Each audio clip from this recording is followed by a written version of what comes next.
Hi guys. Um, I can't keep up with the schedule, and I'm sorry. I was supposed to keep up with the schedule, but that's been one of my problems. I make a schedule and I can't go with the schedule because I have other things going on that I don't remember, and then it comes up and I'm like, "Oh, shoot. Okay, that takes more precedent than what I have to the one I want and have to do." So, I'm sorry about that. I'm not really good at these still, and I'm trying my best for it. I have been. I was supposed to make a like a vlog kind of thing for my gender clinic appointment, which I will be talking about here in a minute. But I didn't get a chance.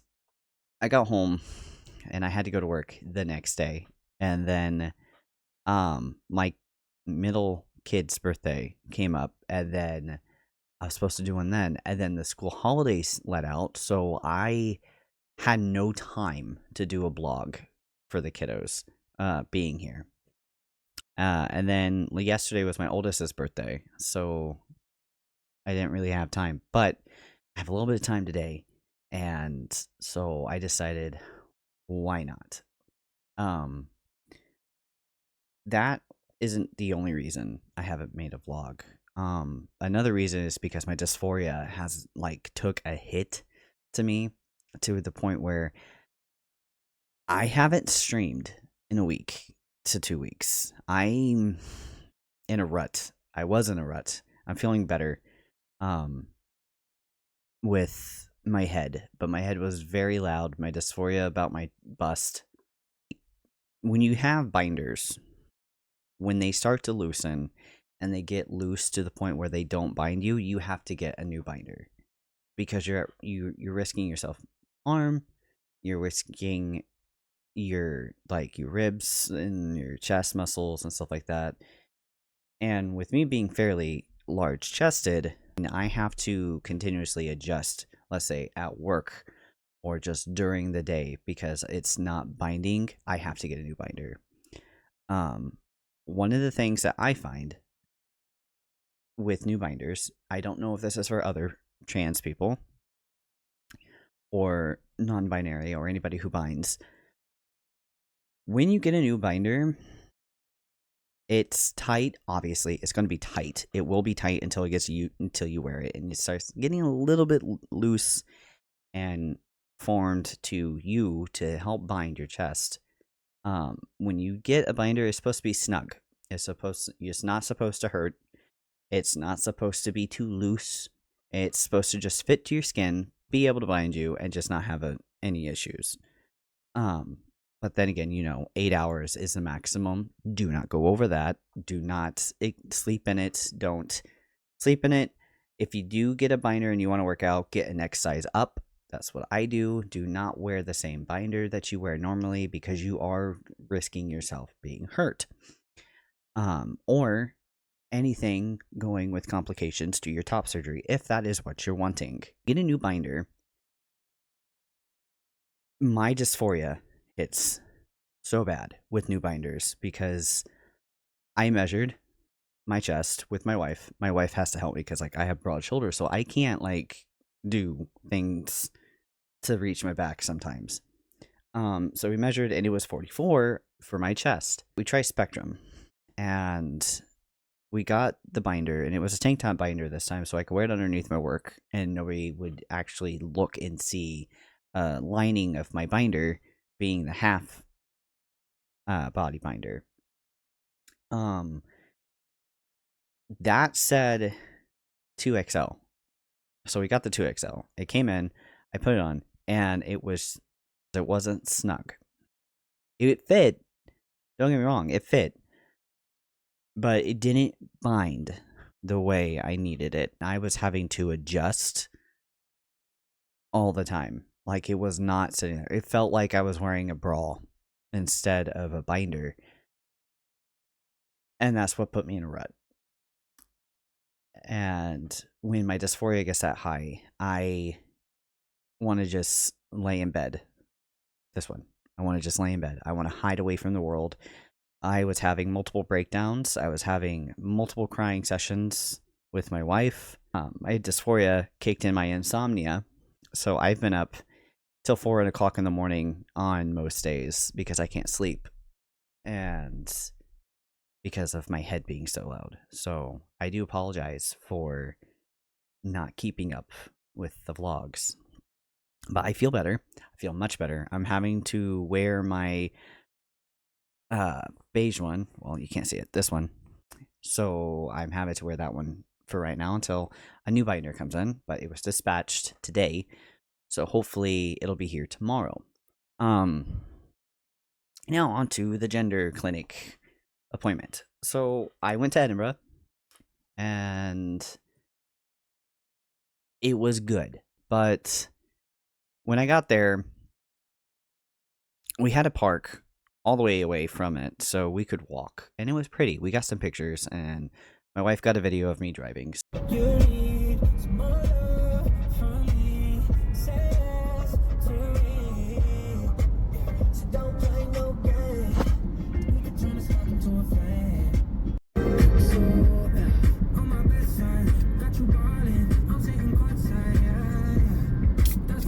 When we got there, I went to the secretary, like the reception desk. And so I had to get my weight, I had to get my height, I had to do a blood pressure and pulse when I first got there. So what I had to do is I had to stand on this machine, and I had to stand up straight. And I lost weight. I was at 200 pounds, but now I'm at 182 or 81, something like that. My BMI is 34, which the doctor says is great. So I have no idea. But my blood pressure was good. My pulse was good. I don't remember those two. When you put in your arm for the blood pressure, it's your wrist for that machine. It'll print out a piece of paper, and it'll have all of your stuff. And you take that slip, and then I went straight to the door, down the hall to the first left, they said, and I sat there. And immediately, in like 10 minutes, not even 10 minutes, I sat there with other people waiting to go in. They used my chosen name, and I went in. At first, I thought I was going to have to tell them everything I told the doctors, everything that my doctor from America told them. I was anxiety ridden. But when I got there, I gave him the slip, and he's like, good, everything checks out. That's amazing. You're doing good. So I hear you're wanting to come through us because of like costs and stuff. And I'm like, yes, the costs, but also because I want more continuity, and I want more reassurance, and I want more like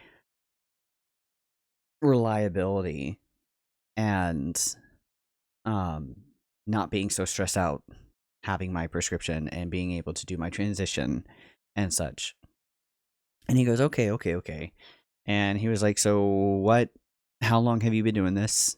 And I was like, going on 4 years on T, but I've been binding since preteen, teenage years. But I didn't get a binder until like years ago, like 4 to 5 years ago. I didn't get my first binder. So how far are you going to go? I was like, well, we already plan on it. Like, I plan on getting my top surgery hopefully next year. We already looked into bottom surgery, and then the doctor was like, oh, so you're already looking to go the full way? And I'm like, yeah, I am. And he goes, hysterectomy as well. I was like, yes, that thing is gotta go. I don't want it. I don't need it. It should not be here anywhere in my vicinity. It needs to yeet out of my body. And he was like, what kind of bottom surgery are you wanting to do? And I was like, it's the phalloplasty. That's the one that we're wanting. And I understand the complications, and I understand that it is multiple surgeries, not just one. But I would like to keep intimacy with my wife. I would like to have it more of a natural look than the other one. I would like it to be a little bit bigger than the other one. But he was like, okay. all right. The gist of it, I'm still on the 2-year waiting list, which is fine because this waiting list is shorter than any of the ones that I have seen. Um, they did try to see if I could wait for my top surgery until I'm on their off of their waiting list, and then they could help me by like putting me to it. And my wife and I literally told them, no, I cannot. I cannot wait. I understand it would be free. It would help me with financial issues, but I'm going to try and go through Cosmetic Care UK for my top surgery, and I'm going to see if like I could do payments or if I can do like a loan thing that I pay off or whatever I can do to get it to where I can have it next year, because my biggest dysphoria for my chest area. So I'm on there for 2 years for their waiting list. Um After the 2 years, I'll be able to go back to the gender clinic and be able to go through them. I won't have to do like a psychology or anything like that, psychological test or anything like that. Um, in the meantime, they asked me what kind of shots I did, and I told them I took the thing. So I had my Cypionate, uh, one vial, that I had from America, and then I had my Testosterone vial that I had from here. And I told them that I take the Sustanon every 3 weeks. It is one injection. I do it subcutaneously. And the doctor kind of interrupted, and he goes, "So, have you had any bad experiences with those?" And I'm like, "What do you mean?" He goes, "Have you been feeling the ups and downs of the Sustanon?" And I'm like, "Now that you mention it, yeah, like I'm feeling like I do have ups and downs with my testosterone, but like I could feel anxious, I could feel emotional, and then I don't I don't feel emotional. I feel like I'm getting upset, but then I don't feel like I'm getting upset. And I feel like my libido is going up, and then I feel like my libido is going down." And he goes, "Yeah, that happens," which I did not know. So if anybody is on Sustanon, be aware that Sustanon, you get ups and downs with that. So when it's in your bloodstream, it pretty much will dissolve into your bloodstream and into your body quicker than the 3 weeks, which is why you have it like up and down. So he went and was like, "Have you ever thought of like the gel?" And I'm like, "I have kids and I have cats and I have a wife. I do not want to do the gel." And then he was like, "Okay, have you thought of the 3-month shot?" And I'm like, "What is that?" And he goes, "It's where you couldn't do it, but you would go to wherever you get your shot. It would be on your butt, and is every 3 months. And initially, it would be one, and then you would have to go every 3 months. After the 3 months, they'll be able to judge where your T levels will be at, and then adjust it accordingly and see if you need to." They did say sometimes they have to go and give people a shot every 6 months. Some people shorter than the 3 months, some people doing the 3 months, some people doing more than 6 months. But that's because everybody's body is different, and everybody's biology and chemistry and their estrogen and testosterone levels are completely different. So I'm going to go with the 3 month. I'm not doing shots anymore. So I won't have any more needles in my house. I won't have any more testosterone to go get. It will be just by a doctor or a nurse. Meantime, the doctor wrote a letter and is sending it to my GP to see if they could do it for me. They're going to let them know that, hey, they are on the waiting list. We did see them, and we have stated that because of XYZ, can you and will you do their T shots until they are able to come into the gender clinic. But if there is a slight chance that they don't, then I'll just have to go back to Edinburgh's clinic and then just go from there and see what we can do. but they are working with it. That was 2 weeks ago, going on 3. Um, I told them that I was due for a shot that week, but I was also due for blood work. But with Gender GP, you don't get told anything. You have to keep up with it yourself. I have not had a blood test done by Gender GP. It's very confusing how you go through to get your blood work done. You have to pay for it, obviously, because it is private. But however, they don't give you any easy way to find out how to do your blood test. But also with their blood work, you have to see if your GP will do it. If your GP won't do it, then you have to get back with Gender GP to talk to someone to be like, hey, mine won't do it. And then you have to go and see if there's one near you in your area to go do it. If not, you have to travel to do your blood work, from what I've gathered. When I told the doctor that I haven't had my shot yet and I haven't done my blood work yet, the doctor's like, just don't do the blood work because we won't be taking their blood work because you're starting brand new. Like, you're coming over this way. It's going to be completely different. So whatever you're doing there, it's fine. And by the time you get the shot, it will be out of your system and we'll be able to start fresh already. I'm like, cool. That was 3 weeks ago. So I contacted my GP. They have not got the letter yet, which was distraughting because it did not help my dysphoria one bit.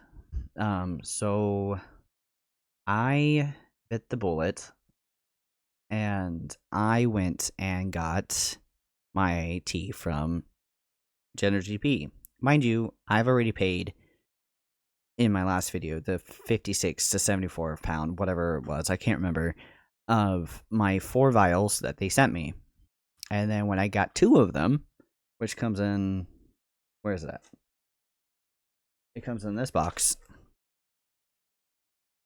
This one right here is how your box will come in. It comes in this box that comes into another box. But when I paid it, I got 2 of these, and then I got a letter being like, hey, we can only send 2 because it's a controlled substance, so give us a call at such and such, and we'll send you other 2. I lost that paper when I moved. So my wife found a number, so I called that number, and they're like, okay, we'll send an email to verify from Smartway. I had to pay to get my other 2 that I have already paid for, being 24 pounds and some odd cents. So that was a little irritating because I'm paying £30 a month for Gender GP. You have to pay £15 a month, or £15 every time you need to refill. So you have to fill out a form.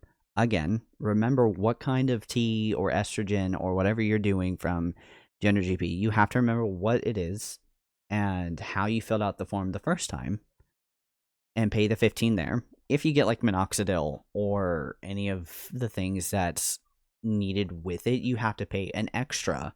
So like with minoxidil, you have to pay £10 more.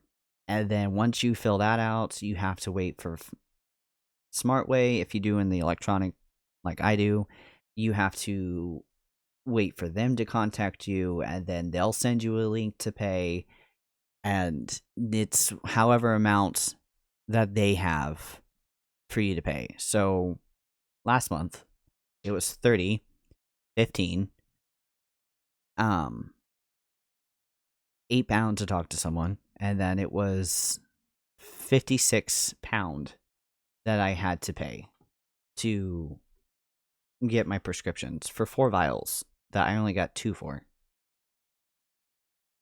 So that was like 108 that I had to pay. But then if I paid my 24 or like my 24 pound or whatever it was, 133 that I have paid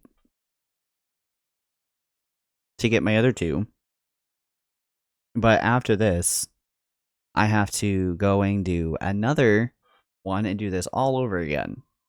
So it's really money related. Like, you have to have money to be in gender GP.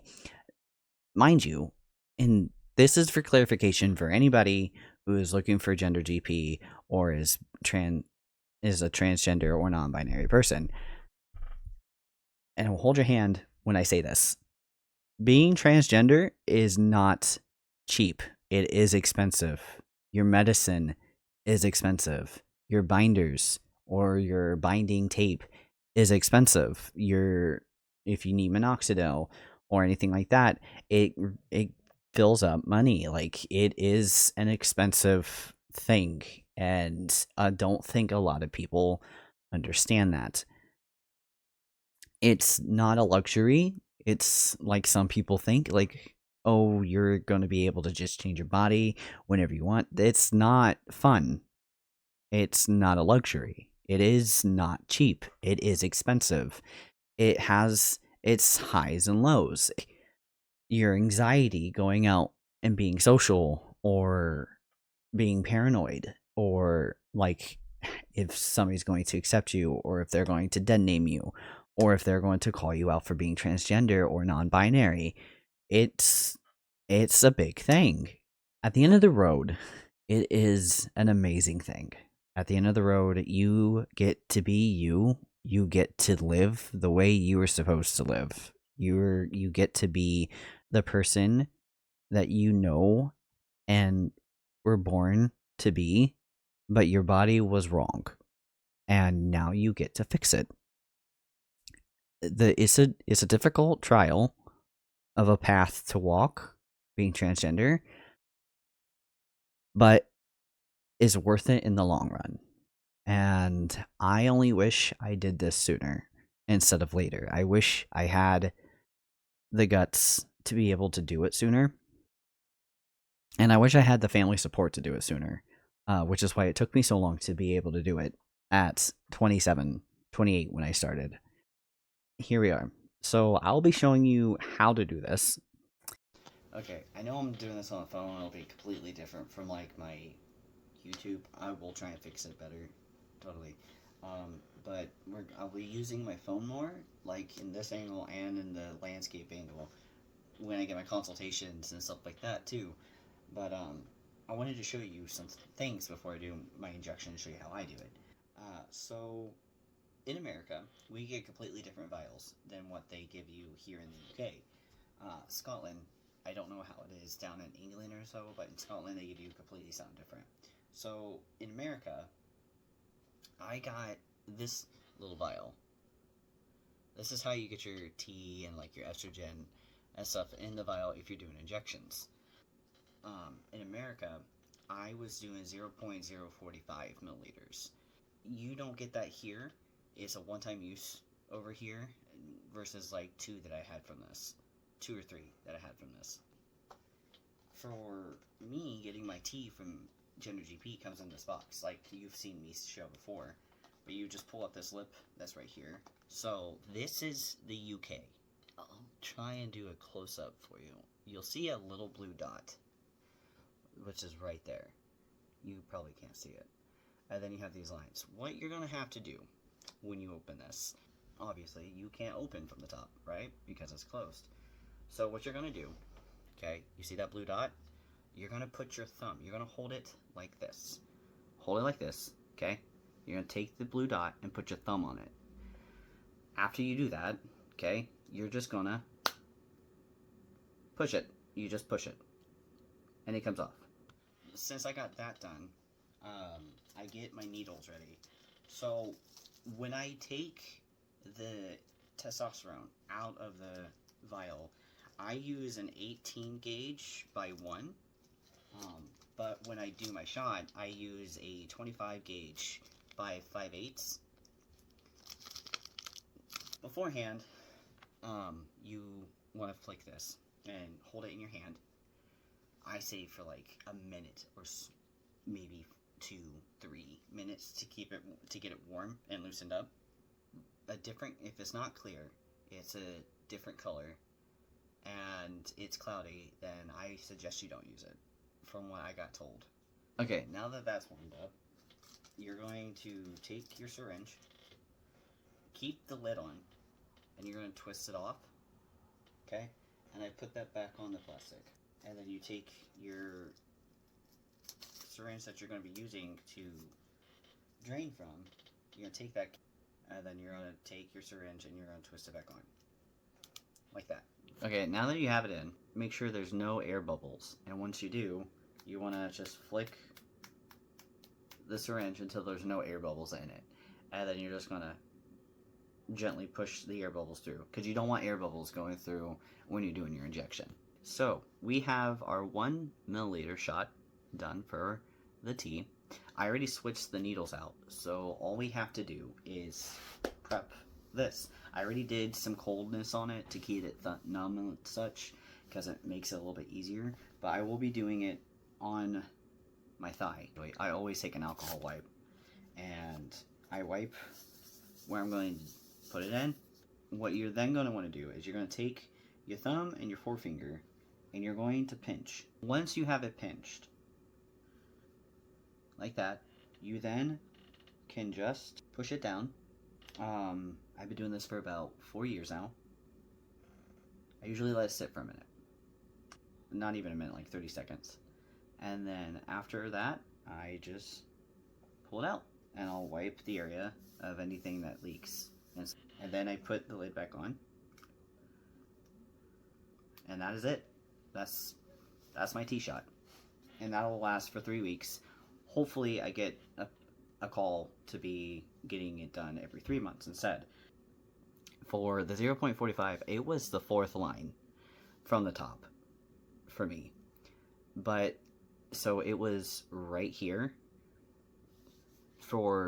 In Scotland, the 1 milliliter is all the way down here. So that's a big injection than what I was doing. But hopefully, I won't have to do this for very much longer. So hopefully this helped with how I do my tea.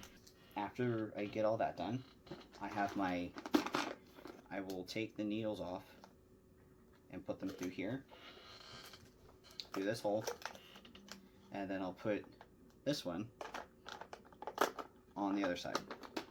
Once this is full, I'll be going and getting this taken care of at the designated spots.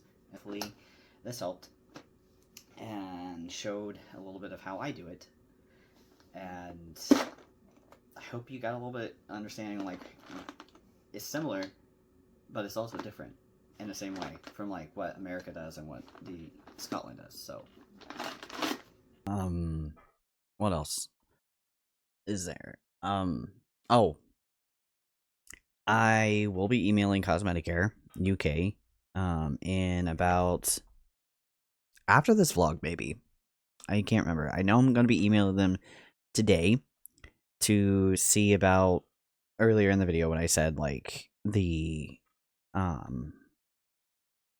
top surgery consultation and when I need to have that, what do I need to have, and how much it would be.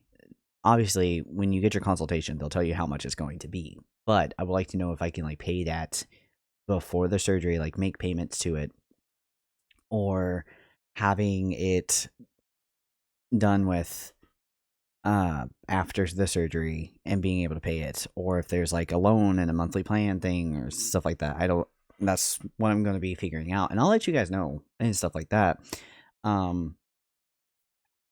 If I can have the consultation a little bit earlier before, then I'll be seeing about that.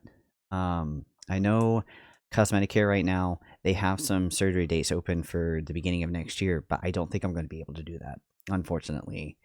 As much as I would love to have that, I don't think I would have that at all. So, worst case scenario for the safeness of it would be around this time next year, or beginning of the year after that. I would not like to go that far, but it might have to go that way. Yeah. I hope everybody has a good day, and I hope everybody's staying safe. I don't know what else to say. I'm not good at these, and I'm sorry. I'm really trying. And I think once I do more of these, I'll be able to feel and be better at it. But yeah, next one, I don't know when, because two birthdays and then you have Christmas and stuff like that. So who knows? But yeah, until then, I will see you guys later.